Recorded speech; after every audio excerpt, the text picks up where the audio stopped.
100 लड़कियों से 18 कट्टरपंथियों ने की दरिंदगी। 32 साल बाद नफीस, सलीम, सोहेल, जमीर, इकबाल, नसीम को मिली सजा। अजमेर कांड का सच सुनकर हर एक की कांप जाएगी रूह।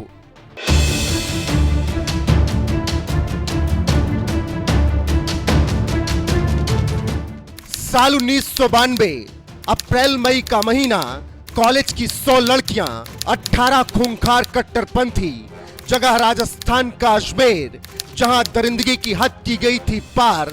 उस मामले में न्याय मिलने में लग गए कुल 32 साल।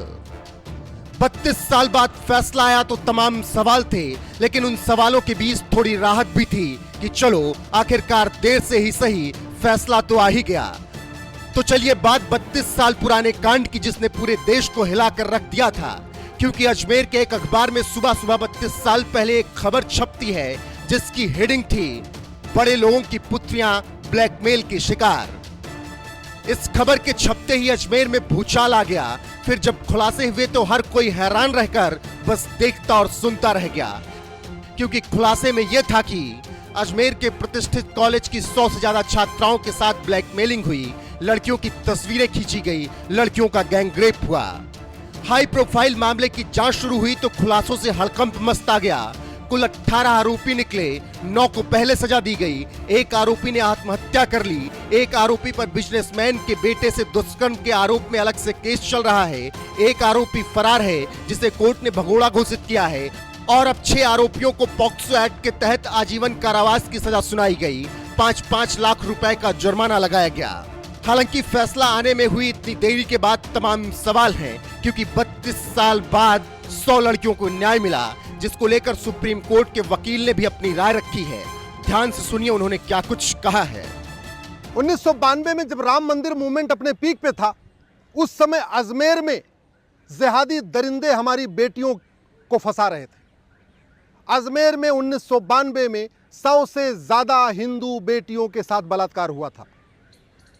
और दुख इस बात का भी है, अब जब फैसला आया है 32 साल के बाद, तो किसी भी वहशी दरिंदे की 100% संपत्ति जब्त नहीं हुई, किसी भी वहशी दरिंदे को फांसी नहीं हुई, और किसी भी वहशी दरिंदे की सिटीजनशिप खत्म नहीं हुई, नागरिकता भी खत्म नहीं हुई। 32 साल के बाद फैसला आया है। इसलिए मैं बार बार कहता हूं, हमारा कानून घटिया है, हमारी पुलिस व्यवस्था सड़ चुकी है, हमारा इन्वेस्टिगेशन का तरीका सड़ चुका है, हमारी न्यायिक व्यवस्था सड़ चुकी है, हमारे कानून लचर हैं, बहुत ही कमज़ोर हैं, हमारे कानूनों से खौफ नहीं पैदा होता। राम मंदिर का मूवमेंट पूरा पीक पे था, और वो जिहादी दरिंदे स्कूल की बच्चियों को एक एक करके टारगेट कर रहे थे। 5, 10, 20, 15, 50 नहीं, 100 से ज़्यादा बच्चियों को उन्होंने अपने टारगेट पे लिया और सबसे बलात्कार किया, उनको धमकाया, उनके वीडियोस बना लिए, उनको ब्लैकमेल करते रहे, वीडियो बना बना के बार बार उनका बलात्कार करते रहे। और 32 साल के बाद फैसला आया है, तो एक सड़ा हुआ फैसला आया है, सिंपल आजीवन कारावास। सिंपल आजीवन कारावास का मतलब कल को कोई और सरकार आई तो 14 साल के बाद उनको बरी भी कर देगी। और ये फैसला भी अभी डिस्ट्रिक्ट कोर्ट का है। 32 साल के बाद फैसला डिस्ट्रिक्ट कोर्ट का आया है। अभी वो अपील करेंगे, हाई कोर्ट में जाएगा, 10 साल मुकदमा वहां चलेगा, 42 साल हो गया, मामला सुप्रीम कोर्ट में भी आ सकता है।